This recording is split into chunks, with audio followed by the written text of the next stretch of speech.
Hi అండి, నా పేరు సుబ్బారెడ్డి. మనం ఈ వీడియోలో ట్రై మెథడ్స్లో భాగంగా ఎస్జిటి టెట్ ట్రై మెథడ్స్లో భాగంగా మరొక విద్యార్థి కేంద్రీకృత బోధనా పద్ధతి కృత్యాధార పద్ధతి గురించి మనం ఈ వీడియోలో తెలుసుకుందాం. విద్యార్థి కేంద్రీకృత బోధనా పద్ధతి, కృత్యాధార పద్ధతి, యాక్టివిటీ బేస్డ్ టీచింగ్. ఓకేనా? కృత్యాధార బోధనా పద్ధతి. మొట్టమొదటిగా మనం కృత్యం అంటే ఏంటో తెలుసుకుందాం. కృత్యం అనే పదం కర్మ అనే పదం నుంచి వచ్చింది. ఓకే, ఇప్పుడు కృత్యం అంటే ఎవరైనా ఒక వ్యక్తి భౌతికంగా మానసికంగా శక్తిని ఉపయోగించి చేసే పని కృత్యం. ఎవరైనా ఒక వ్యక్తి ఎలా భౌతికంగా మానసిక శక్తిని ఉపయోగించి చేసే పనే కృత్యం అన్నమాట. కృత్యం అంటే అర్థమైంది కదా.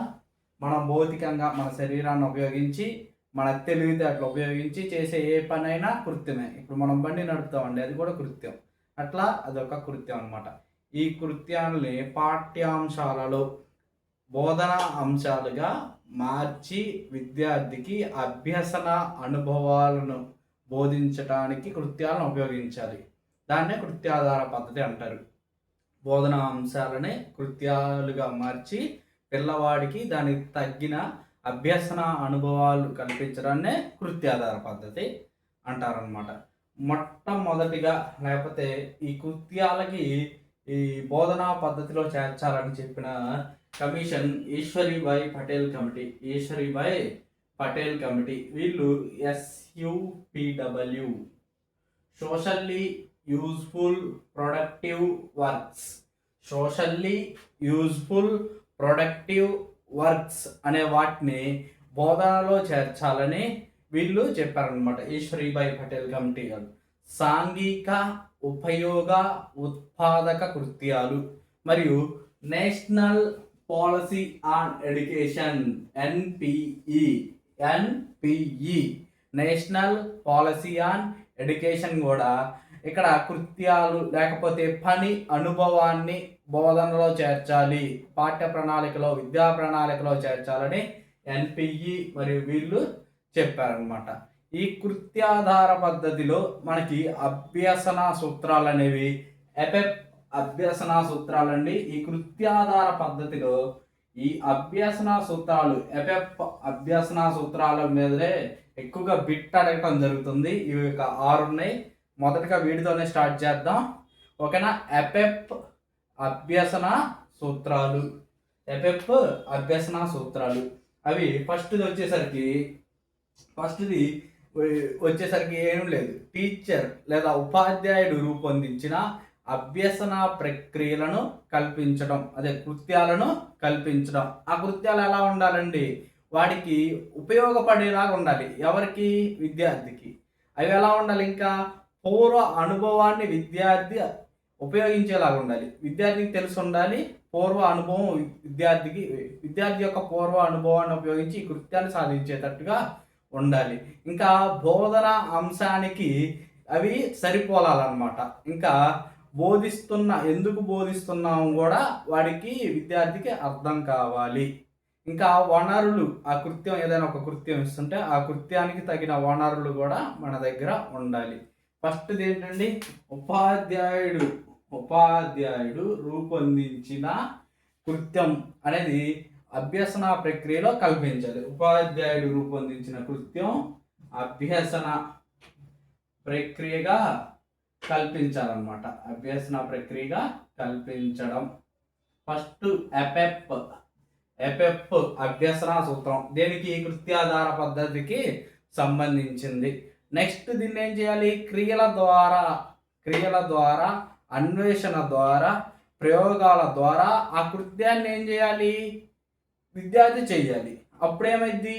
అభ్యసనం, వాడికి ఏదైనా విషయం రావడం అనేది అభ్యసనాన్ని అట్లా ప్రోత్సహించాలి. అట్లా క్రియలు, ప్రయోగాలు, అన్వేషణ, ద్వారా విద్యార్థి ఆ కృత్యాన్ని సాధించేటట్లు అభ్యసించేటట్లు చేయాలి. ఎవరు? ఉపాధ్యాయుడు చేయాలి. ఫస్ట్ ఏం చేయాలి? అసలు ముందుగా అభ్యసన కృత్యాలు కల్పించాలి విద్యార్థికి ఉపాధ్యాయుడు. తర్వాత ఏం చేయాలి? క్రియల ద్వారా, అన్వేషణ లేదా ప్రయోగాల ద్వారా ఆ విద్యార్థి ఆ కృత్యాలను అభ్యసించేటట్లు చేయాలన్నమాట. నెక్స్ట్ ఇక్కడ మూడోది వ్యక్తిగత, జట్టు, పూర్తి తరగతి కృత్యాలకి ప్రాధాన్యత ఇవ్వాలన్నమాట. వ్యక్తిగత కృత్యాలు ఉండాలి, జట్టు కృత్యాలు ఉండాలి, పూర్తి తరగతి గది కృత్యాలు ఉండాలన్నమాట. నెక్స్ట్ వైయక్తిక భేదాలకు తగినట్లుగా కృత్యాలు ఉండాలి. వైయక్తిక భేదాలకు తగినట్లుగా కృత్యాలు ఉండాలి. వైయక్తిక భేదాలకు తగినట్లుగా కృత్యాలు ఉండాలన్నమాట. అంటే విద్యార్థి వయసుకు మించి ఉండకూడదు కృత్యం, అట్లాగని విద్యార్థి వయసుకి తగ్గించి ఉండకూడదు. థర్డ్ క్లాస్ వాళ్ళకి 1 నుంచి 9 వరకు నెంబర్స్ ఇచ్చి వాటిని నెంబర్ కరెక్ట్గా అరేంజ్ చేయమంటే చేసేస్తారు. అట్లా వయసుకు తగినట్టు, వయసుకు తక్కువ లేదా వయసుకి ఎక్కువ కూడా ఉండకూడదు. నెక్స్ట్ విద్యార్థి చేసిన కృత్యం మనం తరగతి గదిలో ప్రదర్శనకు అవకాశం ఇవ్వాలి. ఇవ్వాలన్నమాట. ఇప్పుడు ఏదైనా మనం ఒక యాక్టివిటీ ఇస్తాం, ఆ యాక్టివిటీ విద్యార్థి ఖచ్చితంగా చేసుకొని వస్తాడు. ఆ యాక్టివిటీని తను ప్రదర్శించడానికి మనం అవకాశం ఇవ్వాలి. ఎవరు? ఉపాధ్యాయుడిగా మనం. నెక్స్ట్ స్థానిక పరిసరాలను ఉపయోగించుకోవాలి. స్థానిక పరిసరాలని ఉపయోగించుకునేదిగా ఉండాలన్నమాట. స్థానిక పరిసరాలను ఉపయోగించుకోవడం.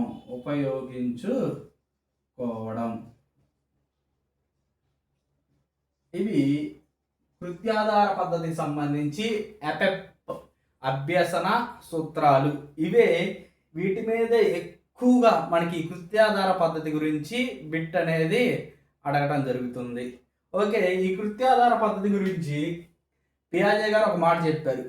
ఏం చెప్పారంటే, కృత్యాలు లేనిదే పాఠ్యాంశాలు లేవు. ఆయన తేల్చి చెప్పేశాడు. ఏమని చెప్పాడు? కృత్యాలు లేనిదే పాఠ్యాంశాలు లేవు. Activities, there is no activities, there is no lessons. కృత్యాలు లేనిదే పాఠ్యాంశాలు లేవు అని ఎవరయ్యా చెప్పింది? కృత్యాలు లేనిదే పియాజే.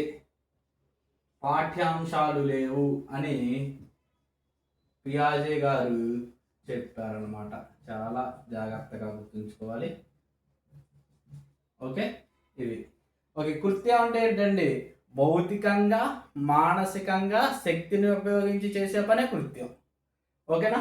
ఈ కృత్యానికి సంబంధించి ఈశ్వరీభాయ్ పటేల్ కమిటీ వాళ్ళు SUPW సోషల్లీ యూజ్ఫుల్ ప్రొడక్టివ్ వర్క్స్ని మన విద్యా ప్రణాళికలో చేర్చాలని చెప్పారు. ఇంకా NPE national policy on education పని అనుభవాన్ని విద్యా ప్రణాళికలో చేర్చాలని చెప్పింది. ఇవి కూడా కృత్యాల్లో భాగమే.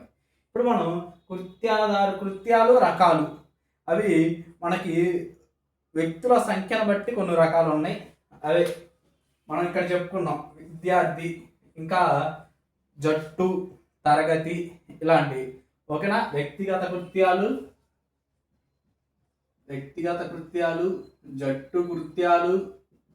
జట్టు కృత్యాలు, సామూహిక కృత్యాలు, పూర్తి తరగతి కృత్యాలు అన్నమాట. పూర్తి తరగతి కృత్యాలు ఇవి ఒక రకం. ఇవి మీకు తెలుసు, సింపుల్గా గుర్తుంచుకోవచ్చు. వ్యక్తిగత అంటే ఒక్కొక్కరు చేసేవి, జట్టు అంటే 2 నుంచి 4 చేసేవి, సామూహిక కృత్యాలు అంటే ఒక 10 మంది, 8 ఎక్కువ మంది, పెద్ద గ్రూపులు. ఓకే, పూర్తి తరగతి అంటే టోటల్ క్లాస్ అన్నమాట.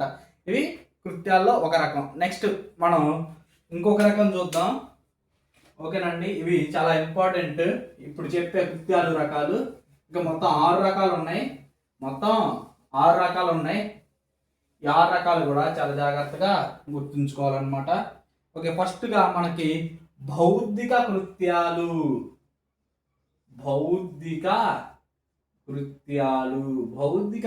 అంటే ఏం లేదండి, బుద్ధిని ఉపయోగించి చేసేవి. బౌద్ధిక కృత్యాలు అంటే ఏంటి అండి? బుద్ధిని ఉపయోగించి చేసేవి. మనం ఏం చేస్తామంటే బుద్ధిని ఉపయోగించి ఆలోచన చేస్తాం. ఏం చేస్తాం? ఆలోచన చేస్తాం. ఆలోచనలు, విశ్లేషణ చేస్తాం, వర్గీకరణ చేస్తాం. చేస్తాం అనమాట. ఇవి బౌద్ధిక కృత్యాలు. ఇప్పుడు భౌతిక కృత్యాలు. ఇప్పుడు భౌతిక కృత్యాలు. భౌతిక కృత్యాలు అంటే మనం చేసే పనులండి. మనం చేసే పనులు ఏం చేస్తామంటే ఆటలు ఆడతాం, ఆటలు ఆడతాం, గెంతుతాం, రాస్తాం, ఇంకా దూకుతాం. ఇవన్నీ కూడా భౌతిక కృత్యాలు. ఇప్పుడు చూడండి మౌఖిక కృత్యాలు. మౌఖిక కృత్యాలు. మౌఖికం అంటే మాట్లాడటం. మాట్లాడటమే కృత్యం. మాట్లాడటం, చదవడం, ఇంకా ఏం చేస్తాం? పాడుతాం. ఇంకా ఏం చేస్తాం? పాడడం. పాడడం కూడా మౌఖిక కృత్యాల్లో ఒక భాగం. నెక్స్ట్ ఇప్పుడు మౌఖికేతర కృత్యాలు. మౌఖికేతర కృత్యాలు. మౌఖికేతర కృత్యాలు అన్నమాట. వీటిలో ఏముంటాయి? బొమ్మలు గీయటం, బొమ్మలు గీయడం, ఇంకా రంగులు వేయడం, రంగులు వేయడం. ఇలాంటివన్నీ కూడా మౌఖికేతర కృత్యాలు. ఇప్పుడు చూడండి ప్రత్యక్ష కృత్యాలు, సాంకేతిక కృత్యాలని ఇంకో 2 రకాలు ఉన్నాయి. ప్రత్యక్ష కృత్యాలు, సాంకేతిక కృత్యాలు. సాంకేతిక కృత్యాలు అంటే ఏం లేదండి, ఏవైనా కొన్ని పనులు చేయటం. అబాకస్ను ఉపయోగించటం, అబాకస్ని ఉపయోగించటం, లేదా క్యూసినర్ పట్టీలు కానీ, డామినో కార్డులు కానీ, క్యూసినర్ పట్టీలు కానీ, డామినో కార్డులు కానీ ఉపయోగించడం అంట. ప్రత్యక్ష కృత్యాలు అంటే ప్రదర్శనలు ఇవ్వటం, క్షేత్ర పర్యటనలకు వెళ్ళటం, ఇలాంటివి ప్రత్యక్ష కృత్యాలు. ప్రదర్శనలు, డెమాన్స్ట్రేషన్స్ అండ్ క్షేత్ర పర్యటనలకు వెళ్ళటం, అక్కడికి వెళ్ళి ప్రత్యక్షంగా నేర్చుకుంటాం. ఇవి 6 రకాల కృత్యాలు. ఇవి 6 రకాల కృత్యాలు. మొదటిది ఏంటంటే భౌతిక కృత్యాలు, భౌతిక కృత్యాలు, మౌఖిక కృత్యాలు, మౌఖికేతర కృత్యాలు, ప్రత్యక్ష కృత్యాలు, సాంకేతిక కృత్యాలు అన్నమాట. ఇవి మనకి కృత్యాల్లో 6 రకాలు. కృత్యాధార పద్ధతికి సంబంధించి అభ్యసన సూత్రాలు 6 ఉన్నాయి. ఫస్ట్గా టీచర్ ఏం చేయాలి? కృత్యాధార పద్ధతికి సంబంధించిన అభ్యసన ప్రక్రియలు కృత్యాల రూపంలో రూపొందించాలి. వాటిని రూపొందించి విద్యార్థులకు కల్పించాలి. అవి ఎలా ఉండాలండి? విద్యార్థి పూర్వ అనుభవాన్ని ఉపయోగించాలి. విద్యార్థి వైయక్తిక భేదానికి సరిపడగా ఉండాలి. తగినన్ని వనరులు ఉన్నటువంటి కృత్యాలనే కల్పించాలి. ఇంకా ఏం చేయాలి? బోధన అంశానికి అవి సరిపోవాలన్నమాట. ఏ కృత్యాలు పడితే ఆ కృత్యాలు ఇవ్వకూడదు. ఎందుకు బోధిస్తున్నామో ఆ విద్యా ప్రమాణాలని సాధించే విధంగా కృత్యాలు ఉండాలి. అంతేగాని కృత్యాలు అన్నారు కదా అని ఏ కృత్యాలు పడితే ఆ కృత్యాలు చేయించకూడదు.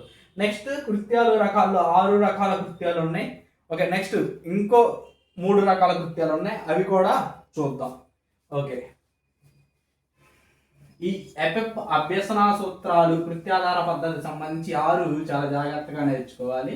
ఈ 6 కూడా ఇవి ఫస్ట్గా కృత్యాలనే కల్పించటం. ఓకే, నెక్స్ట్ క్రియలు మరియు ప్రయోగాలు అన్వేషణ ద్వారా కల్పించిన కృత్యాలని అభ్యసించడాన్ని ప్రోత్సహించడం. నెక్స్ట్ వ్యక్తిగత, జట్టు, తరగతి కృత్యాలు కల్పించడం. వైయక్తిక భేదాలకు అనుగుణంగా వైయక్తిక భేదాలను గుర్తించడం కృత్యాల ద్వారా. విద్యార్థి చేసిన కృత్యాలను తరగతి గదిలో ప్రదర్శించడం, స్థానిక పరిసరాలను ఉపయోగించుకోవడం అన్నమాట. ఓకే, ఇప్పుడు చూడండి కనుగొనే కృత్యం. ఇంకో 3 రకాలు ఉన్నాయి కృత్యాలు. ఫస్ట్గా కనుగొనే కృత్యం.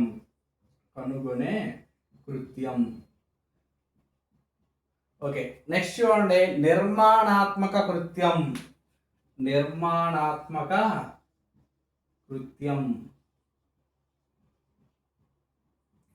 ఓకే, నెక్స్ట్ చూడండి ప్రకటిత కృత్యం.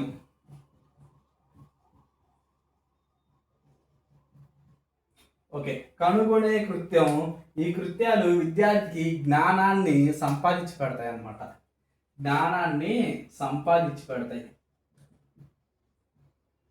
ఈ కృత్యాలు అనుభవాన్ని ఇస్తాయి. ఇక్కడ జ్ఞానాన్ని తెలుసుకున్నాడు, ఇక్కడ అనుభవం వచ్చింది. ఇక్కడ ఏం చేస్తాడు? ప్రదర్శిస్తాడు. విద్యార్థి ఆ కృత్యాలని ప్రదర్శిస్తాడు. ప్రదర్శనలు ఇవ్వటాన్ని ప్రకటిత కృత్యాలు అంటారు. విద్యార్థి ఎలా ఇప్పుడు బ్యాంక్ అనేది ఒకటి ఉంటుందని తెలుసుకున్నాడు. ఆ బ్యాంకులో ఏం చేయొచ్చు?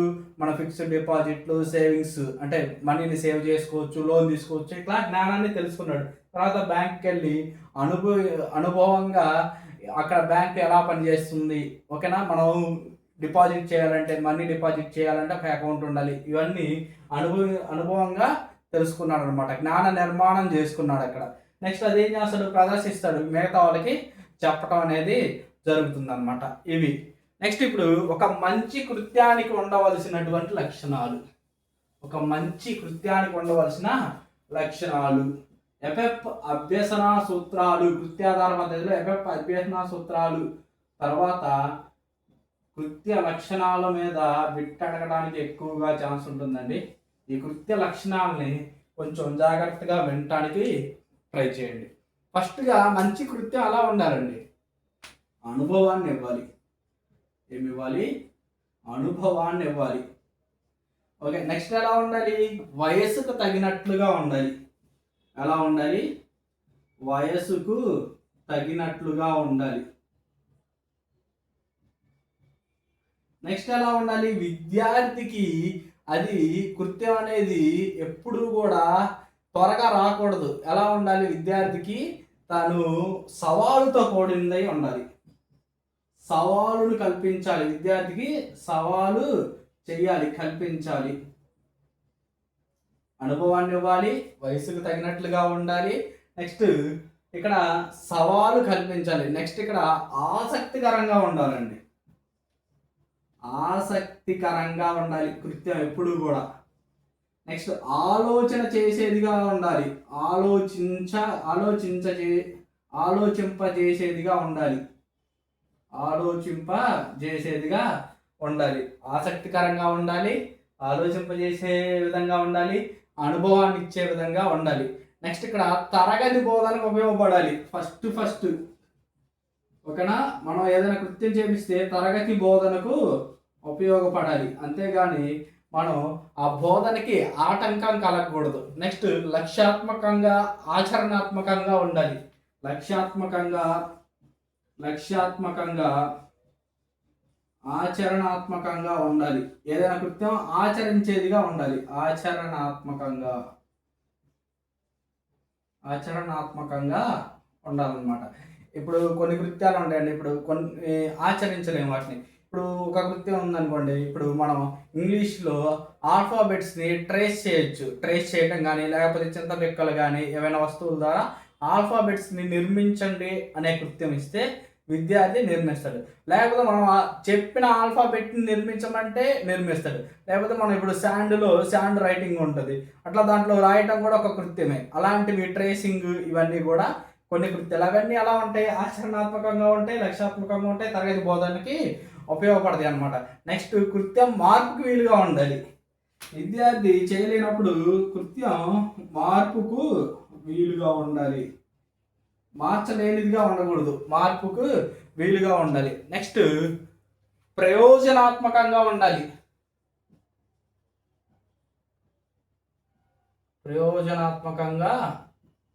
ఉండాలన్నమాట. ఏదైనా కృత్యం పనికొచ్చేదిగా ఉండాలి, కానీ దాన్ని పనికిరాని దానిగా ఉండకూడదు అన్నమాట. నెక్స్ట్ అవసరాలు తీర్చాలి. విద్యార్థికి రాని దానిని నేర్చుకునే విధంగా కృత్యాలు ఉండాలన్నమాట. నెక్స్ట్ చూడండి, విద్యా ప్రమాణాలు సాధించేదిగా ఉండాలి. విద్యా ప్రమాణాలు అంటే లెర్నింగ్ అవుట్కమ్స్ అనేది మనం ఏమి చెప్పదలుచుకున్నాం, విద్యార్థికి ఏం రావాలనేది సాధించేదిగా ఉండాలి. నెక్స్ట్ గత అనుభవాలు, పూర్వ జ్ఞానాన్ని వినియోగించేదానిగా ఉండాలి. స్థానిక పరిసరాలను ఉపయోగించుకునేదానిగా కూడా ఉండాలన్నమాట. ఓకేనా, స్థానిక పరిసరాలను ఉపయోగించేదానిగా కూడా ఉండాలి. ఇంకా పూర్వ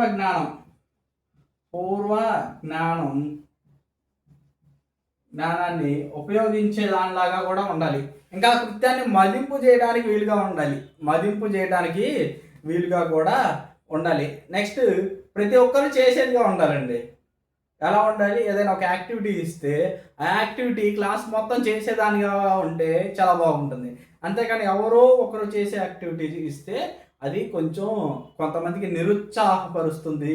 అండ్ ఏవైనా ఇతర కృత్యాలు చేసేటప్పుడు ఆ కృత్యాలు మిగతా పాల్గొనలేని వాళ్ళందరూ కూడా ఎప్పుడూ పాల్గొనటానికి ముందుకు రారనమాట. అందరూ చేసేదిగా ఉండాలి. అందరూ కూడా పాల్గొనేటట్లుగా కృత్యాలు ఉండాలి. అందరూ తరగతిలో పాల్గొనేటట్లు ఉండాలి. మదింపు చేసేదిగా ఉండాలి. ఇప్పుడు ఈ కృత్యాధార పద్ధతికి ఉన్నటువంటి ప్రయోజనాలు లేదా మెరిట్స్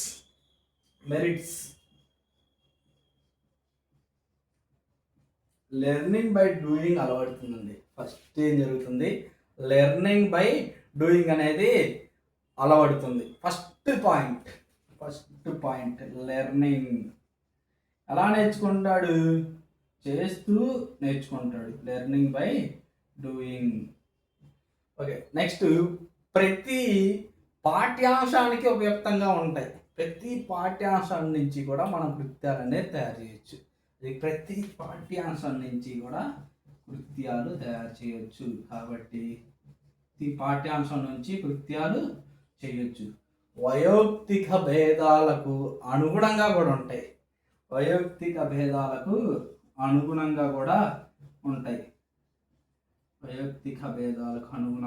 అన్నమాట. ఓకే, నెక్స్ట్ స్వయం అభ్యసనను ప్రేరేపిస్తాయి. స్వయం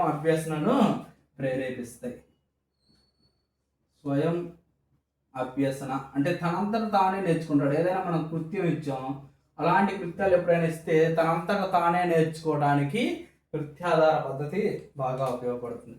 దీంట్లో డీమెరిట్స్, ఇవి ప్రయోజనాలు కదా, ప్రయోజనకరంగా లేనివి. ఎక్కువగా టైం వేస్ట్ అవుతుంది. చాలా సిలబస్ త్వరగా పూర్తి కాదు. ఇవి విద్యార్థి కేంద్రీకృత పద్ధతుల్లో ఎక్కువగా ఉండే డీమెరిట్స్. టైం వేస్ట్ అవటం, సిలబస్ పూర్తి కావటం, డబ్బులు ఖర్చు కావటం. ఓకేనా? ఇంకా వనరులు లేనప్పుడు ఈ కృత్యాధార పద్ధతి అనేది కూడా వృధా అవుతుంది అన్నమాట. దాన్ని చేయటానికి అవకాశం ఉండదు. ఇది మనకి ఇక్కడ కృత్యాధార పద్ధతిలో ఎఫెక్ట్, అభ్యసన సూత్రాలు, కృత్య లక్షణాలు అనేవి రెండు బాగా ఇంపార్టెంట్ అండి. కృత్య లక్షణాలు, ఎఫెక్ట్, అభ్యసన సూత్రాలు. కృత్యం అంటే ఏంటండి? భౌతికంగా మానసికంగా శక్తిని ఉపయోగించి చేసే పని. ఓకే, ఇది బోధనా అంశాలని కృత్యంగా మార్చి అభ్యసన అనుభవాలను కల్పించడమే కృత్యాధార పద్ధతి. ఓకే, ఇదండి కృత్యాధార పద్ధతి. ఇది నచ్చితే లైక్ చేయండి, షేర్ చేయండి. థ్యాంక్ యూ అండి.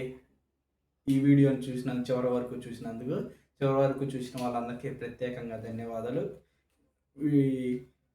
మనకి నెక్స్ట్ కూడా ట్రై మెథడ్స్లో అన్ని చాప్టర్స్ కవర్ చేయడానికి ప్రయత్నిస్తాను. ఓకే, ఇది ఇప్పుడు మనకి 6వ బోధనా పద్ధతి. మిగతా బోధనా పద్ధతులు కూడా అన్నీ చెప్పేసి దీంతో పాటు మనకి టీఎల్ఎం చాప్టర్ నుంచి కూడా లెసన్ వీడియోలు అనేవి పెడుతూ ఉంటాను.